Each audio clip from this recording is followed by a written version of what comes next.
The Verdict with World Pool.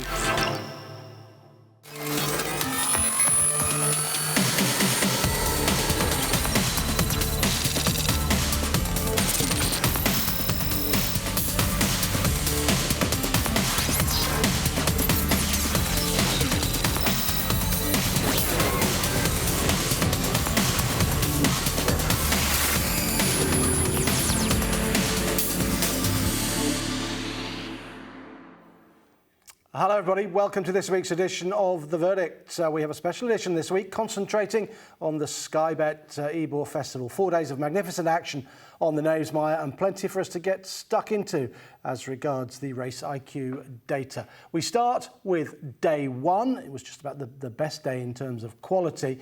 Let's have a look at the winners for the first day of the festival, and times were not too bad. We had Ombudsman going under standard, 0.4 under standard when he took the Juddmonte International at 3:35. Gawan was a good winner. The Acomb Stakes, a nice horse going forward for Andrew Balding, who continues in great form. Pride of Arras was a decent winner of the 3 o'clock, which was the Sky Bet Great. So Voltigeur, we'll have a look at that in a moment. Santorini Star, one of the better times of the meeting overall, over 2 miles, one to follow. Star of Memis and Ruby's Angel completing the winners on the card. But we're going to concentrate on Pride of Arras and Ombudsman, and you'll be able to see their times highlighted here on the RaceiQ time index. Race number 3 over a mile and a half, the Great Voltigeur. Time index of 2, it's very low. An average would be 5.5 for races on ground described as good to firm, good in places, and just 3.4 for Ombudsman. So 5.2 tops the lot, Santorini Star. So the average is very low for fast ground for decent horses, and that's because of a significant headwind. At times during the afternoon, it was gusting at around about 29 miles an hour, and it had a considerable effect on the overall times.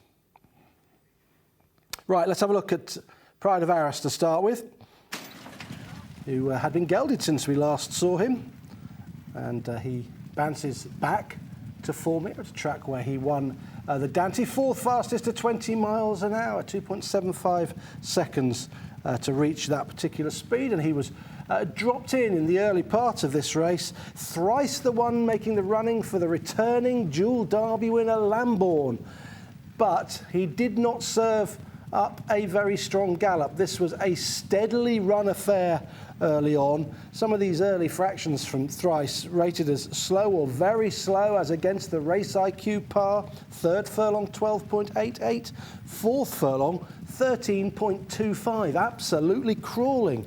Then a 13.12 and a 13.16. Over a mile and a half you'd be expecting 12.5 second furlongs, maybe a bit quicker than that, and these are all above 13 seconds early on. So perhaps not the sort of strong gallop that a stayer like Lambourne would want, but I don't think we can make that as a particular excuse for him, given that he was off the bridle a long way out. He was just plain disappointing as far as I'm concerned. But what that slow gallop meant was that it turned into a test of speed, and Pride of Arras was too fast for his rivals. He's towards the rear, along with the eye-catching Arabian Force in the yellow colours. Watch him come home strongly in the closing stages.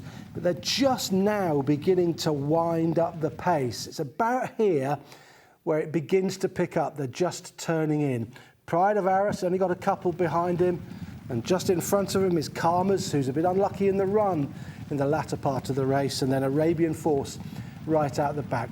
They've turned on the taps a little bit now. Thrice went from a 13.16 to a 13.03 and then a 12.18. He's doing that now.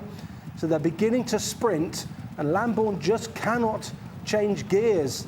Sat there in second place at this stage, but it's Pride of Arras who can. His 10th furlong is 11.14 seconds, rated as fast as against the RaceiQ par. And his next two were both rated as fast as well. So he's come home really quickly. 11.41 for his penultimate furlong, and then a 12.37 final furlong. Lambourne's boxing on, but not given a hard time by Ryan Moore. He's beaten here. Test of speed not suiting him. You can see Karmas, who's just got out now and running on quite well in the closing stages, but running on best of all in the yellow colours. Towards the outside is Arabian Force, who was fastest in the penultimate furlong and fastest in the final furlong. Arabian Force went 12.17, a very fast furlong as against par for that final furlong, 0.2 of a second quicker than the winner. So he's done really well, a real eye-catcher in this race. Arabian Force. But it's Pride of Arras with a finishing speed percentage, 108.83, much quicker than the par here at York, who's able to win this test of speed. And he was getting a little bit tired in the latter stages of the race. And I think this really is as far as he wants to go. I'd venture to say that coming back to 1.25 miles would suit Pride of Arras, because this was a slowly run race that turned into a dash. This sums it up quite nicely. You can see the break speeds, how quickly they got to 20 miles an hour. And Pride of Arras was the only horse to go faster than 40 mph, 40.07 after 10 furlongs. And that indeed was his fastest furlong of 11.14. His finishing speed percentage, not the best in the race. That belonged to Arabian Force, who I highlighted coming home really strongly. So Sky Bet great Voltigeur, that was not a test of stamina. They crawled and sprinted. It didn't suit the returning Lambourne, who might have needed the run, but it suited Pride of Arras, who's been gelded since we last saw him and is a horse with a sharp turn of foot. What are we to make of the chaotic Juddmonte International? We're going to have a close look at that race now. Firstly, I'll just remind you of the RaceiQ time index that Ombudsman achieved. It's race number 4 over 1.25 miles. It's 3.4, better than the meeting average of 2.8. And he achieved that by completing the 10 furlongs in 2 minutes 7.9. And it won this race with a very sharp turn of foot. But it's an odd race to analyse. Let's have a close look at it now. Stall 5 Ombudsman, Delacroix from stall number 3 was second, and Burcastle, the pacemaker, from stall number 6. And what we had was 2 races early on in this contest, with Burcastle going to the front. Break speed, Ombudsman quite slowly into stride really, 5th fastest, 2.71 seconds. That's not particularly quick. Maybe William Buick just wanted to drop him in and get him settled so he didn't bustle him up out of the stalls. So we've got 2 races happening here. You've got Rab Havlin going too fast on Burcastle, and you've got all of the others going slowly in behind. And what that meant was that Burcastle pulled further and further and further clear. So once they turned in, he was 20 to 30 lengths clear of that pack, who are going slowly. For example, Ombudsman, Delacroix, the Fire, their first 4 furlongs were all slower than par, whereas Burcastle's first 4 were all faster than par. I can compare the 3rd furlong, for example. Burcastle, 11.55. Ombudsman, 12.58. A second slower. And he was slower through all of the first 5 furlongs than Burcastle, who just went too hard in front. And there's an argument that if Rab Havlin had just reined back a little bit and gone a little bit more evenly, he'd have lasted a bit longer and he might have been hard to catch. Look at the distance there between the winner and his pacemaker, who didn't act as a pacemaker at all. He was on a solo time trial. He went way too fast and he started to get tired after 6 furlongs. He basically sprinted for 6 and then he got tired. He went 12.03 Burcastle through the 6th furlong, and then suddenly 12.15, 12.39, and then he's on fumes, 13.02, 13.17. And whilst he's slowing down, Ombudsman's quickening. He's gone in pursuit now, 10.84 seconds to go and try and catch this leader. 11.22 after that through the 9th furlong, rated as very fast as against the RaceiQ par. And again, he's fast in the final furlong, 11.99, as Burcastle runs a 13.17, and Delacroix is quicker than Burcastle, obviously, with a 12.27. Ombudsman has won this with a sharp turn of foot, producing the fastest finish of the meeting. His finishing speed percentage of 109.56 was the highest FSP of the meeting. So he's flown home through the final 3 furlongs, showing a turn of foot that he was unable to do in the Coral Eclipse. Perhaps he got to the front too soon, but here he had a horse to chase. And he went in pursuit. That horse was stopping, gave Ombudsman encouragement, and he quickened up really well. 34.15, his final 3 furlongs. 34.49 Delacroix. What are we to make of his defeat after his Coral Eclipse win? Well, he's a horse with a real sharp turn of foot and a high cadence. He can quicken sharply and go for a furlong or so, but he was a bit too far back here with Ombudsman quickening in front of him, and he couldn't reel him in. You can see there, if you went to furlong 7, Delacroix still sat in 6th place. He ran 11.27 in pursuit of Ombudsman, quicker than Ombudsman, but he couldn't catch him. And how can you catch a horse who's running 10.94 for that mile there, and then 11.22? Ombudsman, a sharp turn of foot to win a very strange race.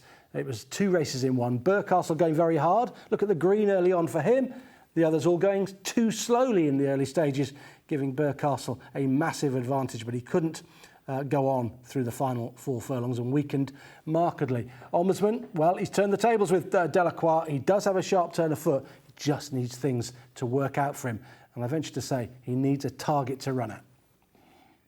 Let's move on to the second day of the Sky Bet Ebor Festival. It was Yorkshire Oaks Day. Here are the winners on the day. You got Royal Fixation, who took the opening contest, Song of the Clyde. Bullet Point went on to run in the Strensel on the Saturday of the meeting. Didn't run very well there, but it was quite impressive in the 3 o'clock contest on the second day. Mini Hawk, we'll have a look at her in a moment. 2.23 under the Racing Post standard, and Charlotte's Web dipped under standard as well. But one race to look at, Mini Hawks, and as you can tell from that caption there, she's produced a good time. Now, time indexes were much better on the second day. There was not a significant headwind. The ground was officially described as good to firm, good in places, and the meeting average was 4.9, probably a little bit closer to good ground than good to firm, but this is a very good time from Mini Hawk, who one could argue, after producing that time, is the best 3-year-old middle distance horse around, particularly after the performance of Lambourne in the Voltigeur that we looked at earlier. She came from stall 4. She beat Estrange from 1, Garden of Eden from 2, and Kiln Queen from stall number 3. So just a quartet of them. Now, the races that we looked at on day 1 were ostensibly steadily run and turned into sprints. This was much more strongly run, with Garden of Eden taking them along at a pretty decent gallop. The first mile was certainly strong. 13.35 out of the stalls, then 12.23, 12.28, 12.19, 12.12. That compares with those times that I read out for the Voltigeur, where they were just going 13 and a half seconds. These are all just above 12 seconds, and 5 of her first 7 furlongs out in front there are rated as fast as against the RaceiQ par. They wanted this to turn into a real test of stamina for Mini Hawk, and she responded in spades, coming home really well. They did dab on the brakes a little bit. After 9 furlongs, they just steadied the pace a little bit from about here on and just got a bit of a breather, and then they went on again in the home straight. There's Mini Hawk and Estrange. They're sort of racing together. They did for much of the race, and they fight out the finish. So they've just steadied the 9th, 10th and 11th furlongs. They've just slowed it up a little bit, and then they've come home through the final furlong reasonably well. Overall, it's a test of stamina, this. It's not a test of speed, as we saw on the first day with the 2 big races. And you can tell that from the finishing speed percentage she's produced. 103.52. She's not sprinted home. It's not a 109 plus like Ombudsman did, but she's under par at 103.52, simply galloping on resolutely through the closing stages. Estrange travels well in behind, but she can't quicken off this strong gallop, and she probably needs a bit more give in the ground to show her best. The arc is still on the agenda for her, where she's likely to get softer ground that will suit her. 10th furlong, here's Mini Hawk, just galloping on resolutely. Her final 3 furlongs were par. All of them were par. All of the other horses in the race were slower than par. She just kept on rolling. 11.74 was a good penultimate furlong, and then a 12.63. That's par as well.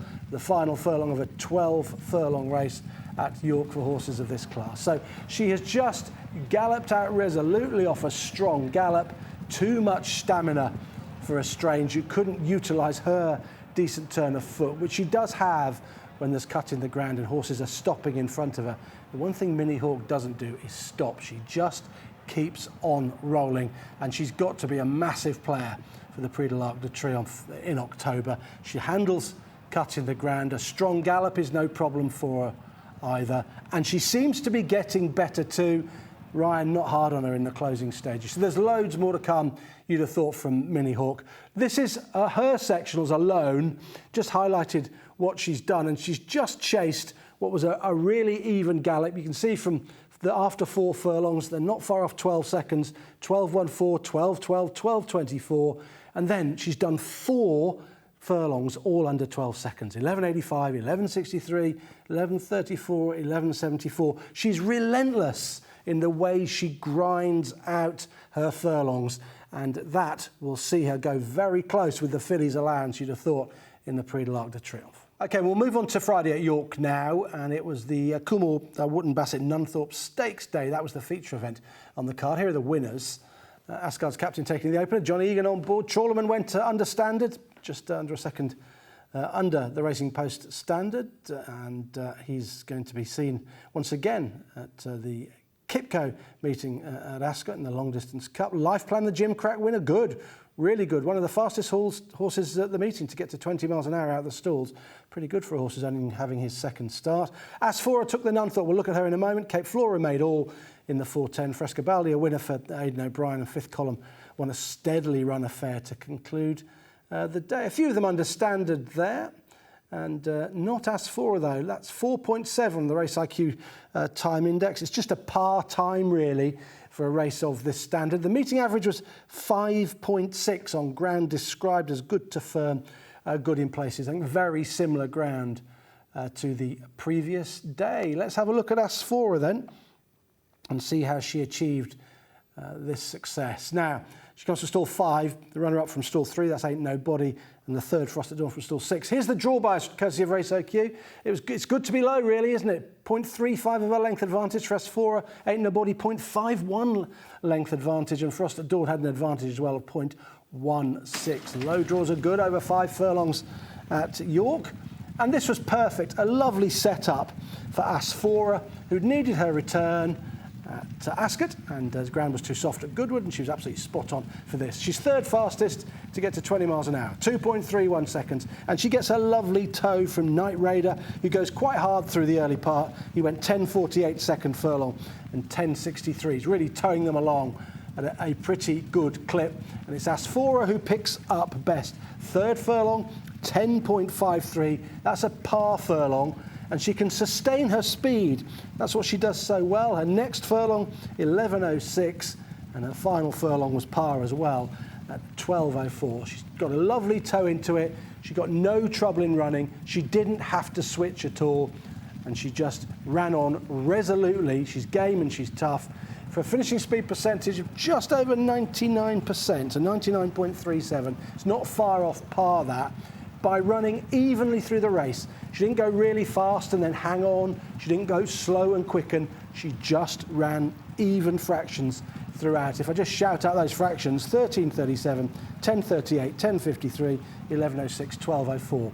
Very even stuff from Oisin Murphy on Asphora. There were some good performances in behind, particularly Ain't Nobody, who raced in 16th place and absolutely flew home over towards the far side, and was actually quicker in the final 2 furlongs than the winner. Bit of an eye-catcher, 22.71 seconds for Ain't Nobody, compared to the winner of 23.1. So Ain't Nobody, who's got an entry in the Air Gold Cup, has run a big race here from well off the pace. And it wasn't a race where it was a complete pace collapse. The horse that made the running, Night Raider, finished back in 4th place. It wasn't a pace collapse, and Ain't Nobody has flashed home quite impressively to have the best FSP in the race. So perhaps a horse to bear in mind for that Air Gold Cup. Here are the sectionals, and you can see those par numbers for Asphora, just running evenly and sustaining her speed.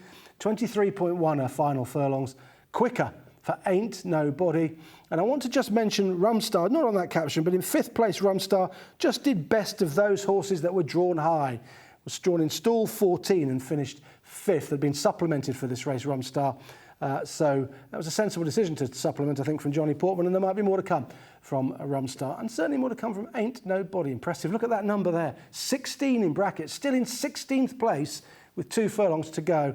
Ran on strongly enough into 2nd spot in the end. But Asphora, the Aussie Raider, wins the Coolmore Wootton Bassett Nunthorpe.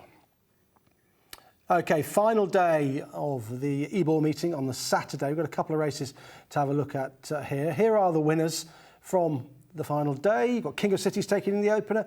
Tarians, slowly on race that, but managed to win 3.11 above the Racing Post standard. Never So Brave, we'll have a look at him.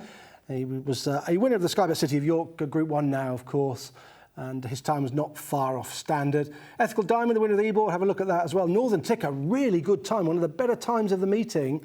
And that horse is in the Air Gold Cup as well. Might come up against Ain't Nobody in that. So that's another interesting horse for that race. Revival, Power, and Doing My Nutting took the final race of the meeting. Let's have a look at the RaceiQ Time Index then. This is a very similar index look to the previous day. The ground, once again, good to firm, good in places. I think we probably were just about there at good to firm. Maybe just a little easier than that, but not far off. Meeting average of 5.3. And the two races we look at weren't the best times on the card. That belonged to Michael Dodge's Northern Trickster in the 6 furlong race. But we've got two really good races to look at and two very interesting performances. We'll start with Never So Brave. Sky Bet City of York, Group 1 now, coming from stall 7, beats Lake Forest from 8, and Malinois Charlie from stall number 4 was back in 3rd. We must mention Resalian, who finished 4th. Never So Brave, very tardy into stride. Oisin Murphy briefly bustled him up, 10th fastest to 20 miles an hour, 2.78 seconds, and he had to therefore sit and take his medicine a little bit. He probably wanted to sit a bit closer to the pace here, but he got probably what he needed given his position, and that's a strong gallop. Quinault went out pretty hard in the early part of the race, as he'd done when winning here before. He rated as 2 very fast furlongs against the par the first 2 furlongs, and then he ran evenly thereafter before getting tired through the final 3. Interesting move from Audience. He wanted to come towards the stand side. So did Resalian. He was very wide on the home bend, Resalian, gave away ground, and he never got any cover. Didn't necessarily help him. He still runs a pretty good race in 4th place and not beaten very far. Here's Never So Brave making his move in the blue and yellow colours. It's not a sharp turn of foot that he shows, but in a very strongly run race, he's able to keep going better than his rivals around him. 11.05, 11.08, 11.42 and 12.56 he's come home in, for a finishing speed percentage of 98.78, not far off the par over this trip at York, because over this trip they go hard at York. It's an extended sprint. They generally go hard and then they're getting tired in the closing stages, and he was the one that kept going best.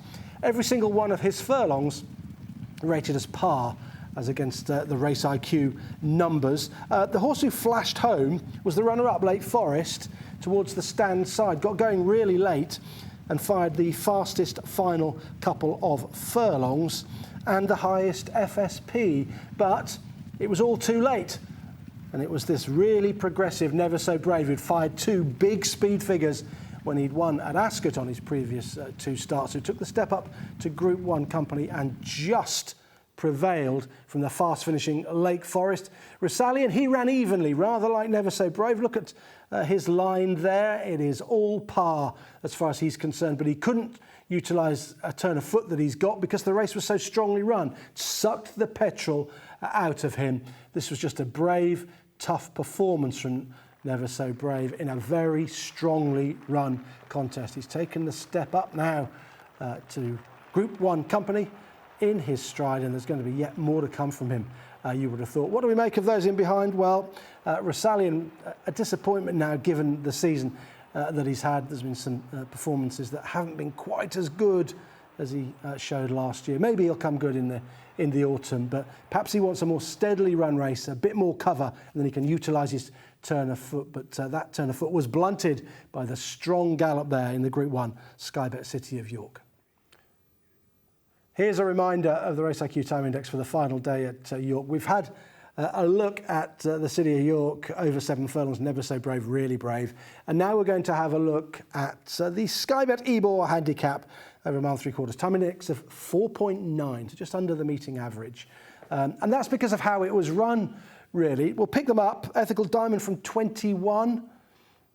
Got the better of Ascending from 16, Queenstown from 5, and Stress Free from 10. A 1, 2, 3 for the Irish Raiders here. Ethical Diamond well backed just before the off in comparison to Hip Hop de Loire, a stable companion from the Willie Mullins team, and was 8th fastest to 20 miles an hour. Took 2.6 seconds to get to that speed, and William Buick on the winner was perfectly happy to sit mid-division at this stage. This is an OXO race. I would describe it as that because it is strongly run for the first 3 furlongs. They then dab on the brakes and then they sprint through the final 4 furlongs. So it's fast, slow, fast. That's how they went here. I think that's because nature of this race with so many runners, they want to go hard and get themselves a good position early on. Once they've all got the positions that they want or where they've ended up, then they steady and try and fill up the tank again. So, for example, early on, Ethical Diamond ran very fast through the first furlong, very fast in the second, par in the third, and then 5 of the next 6 were slower than par. So fast and then going slow. And you can see on a number of these horses, jockeys are taking a pull and just grabbing hold of their horses. It wasn't a very strongly run Ebor. The FSP helps us out in understanding that. 108.55 compared to a par for a race over this distance at York on this ground. Be 104.33, so they're well above the par. And Ethical Diamond has come home 8.5% quicker in the final 3 furlongs than he ran the rest of the race. Look at Stress Free, he's run really well. He's right out the back in what was ostensibly a steadily run race. Mid-div for the winner, the second and third a little bit further forward at this stage. They were taken along by French Master, who came from a wide gate and gradually edged across. He's becoming a bit of a disappointment. He drops right away and he only beats 1 horse home in the end. And given that he was able to dab on the brakes mid-race and save plenty of energy, that is a disappointing performance from him. William Buick always getting a good sight and a good look at them from here. He does find a bit of trouble in running, trying to get a run up towards the stand side. But because they've gone steady through the middle part of the race, this is always going to turn into a bit of a sprint and a dash, and that sprint is on from 4 out. They really get running quite a long way out. And the final 4 furlongs for this winner, who's angling to try and find room towards the stand side, are all rated as fast or very fast against the RaceiQ par.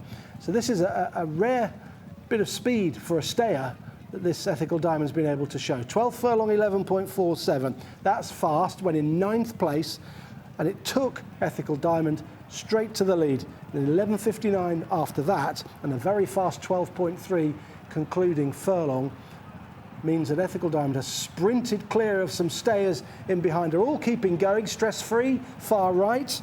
Horse who gets placed in big handicaps often finds it hard to win. He's run on pretty well from the rear of the field. That's a good effort from him. But the truth is that Ethical Diamond just had way too much speed for these and has absolutely bolted up under William Buick. William Mullins said that he wouldn't pass the vets if they went to Australia. Too much metal in one of his legs, so he wouldn't pass the vets there. So Melbourne Cup is a no-no. But he might well continue with him on the flat. But something decent over hurdles beckons, doesn't it, surely, for Ethical Diamond. He's already shown his prowess over hurdles, so something really decent beckons for this horse. But this was a race that really showed how much pace he's got. He's better than just stayers, horses that'll just keep rolling over 1 3/4. He's got a sharp turn of foot, and he showed it through that final half mile. Nothing could live with him. 35.37 for him through the final 3 furlongs. 35.92 the runner-up, and then a 36.05 for the third. They just couldn't go with Ethical Diamond. Once William Buick got a little bit of running room and asked this horse to go, and go he did. Stop-start stuff. It was pretty fast early on. It was then slow, and it was then very fast from Ethical Diamond late on. I just wanted to show you this. You can find this sort of info on the Racing TV website, and I direct you to the results section. Go to all the RaceiQ stuff against every result, and you'll find loads of data, including all of the sectionals. This is just an example of what you can get. 0 to 20 miles an hour, he was 8th fastest. Top speed in the race, he was 6th fastest. You look at his stride length, you can look at that in more detail on the website.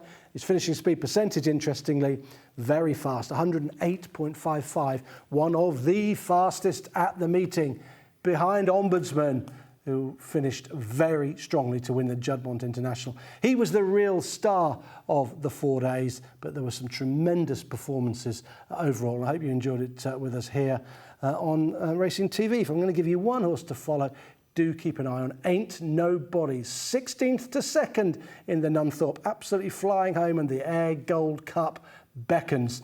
Thank you for your company. I hope you enjoyed looking back at the Ebor, and we will see you again next week. Bye-bye.